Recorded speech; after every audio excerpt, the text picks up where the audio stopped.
Les filtres de Twitter sont arrivés, le coup de la panne pour Google et Facebook, la vie high-tech en visite à le Web 12 et la question du jour, comment protéger des documents sur Windows? Salut à tous, nous sommes le mardi 11 décembre 2012, plus que 13 jours avant le réveillon de Noël et c'est le Fresh News du jour, c'est parti. This is funky fresh. This is funky fresh. This is funky fresh. This is funky fresh.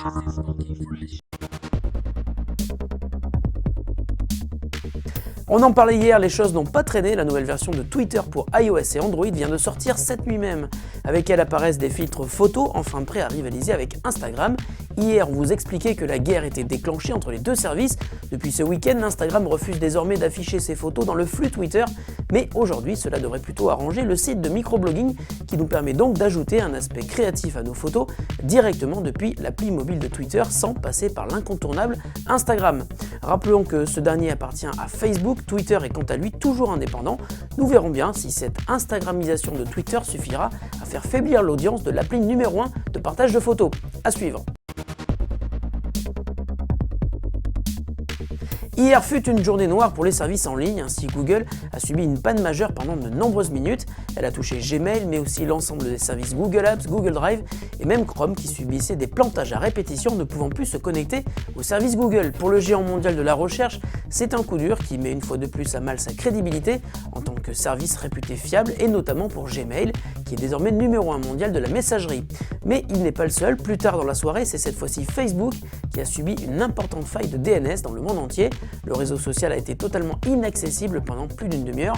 Avec 1 milliard de membres et 500 millions actifs chaque jour, les responsables informatiques de Facebook ont dû avoir une sacrée pression sur les épaules.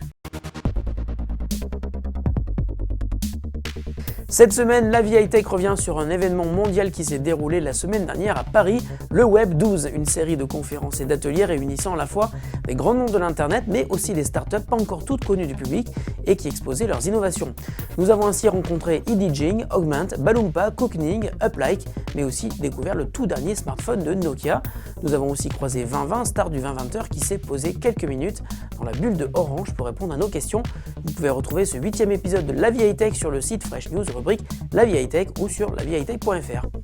La question du jour nous vient de Damien 1340, très joli nom, qui aimerait bien mettre des fichiers sensibles à l'abri des regards indiscrets et qui nous demande donc: existe-t-il des logiciels gratuits et performants pour Windows 7 permettant de sécuriser mes documents? Eh bien oui Damien, heureusement il en existe des tas d'excellents et gratuits. Citons par exemple AXCrypt qui va te permettre de rendre un fichier totalement inaccessible sans posséder la clé de décryptage. Attention à ne pas oublier tes clés sinon les fichiers seront perdus à jamais. Il faut d'ailleurs dire chiffrer un document, qui est le terme plus approprié, plutôt que crypter. Citons également Crypt Reflex, TrueCrypt, Secret Factory, c'est pas une blague, et il y en a des tas et dont certains même existent à la fois sur Windows, Mac et Linux, et ils fonctionnent tous à peu près sur le même principe. Fresh News, c'est fini pour aujourd'hui, on se retrouve demain pour de nouvelles actus de la planète high-tech. Salut à tous!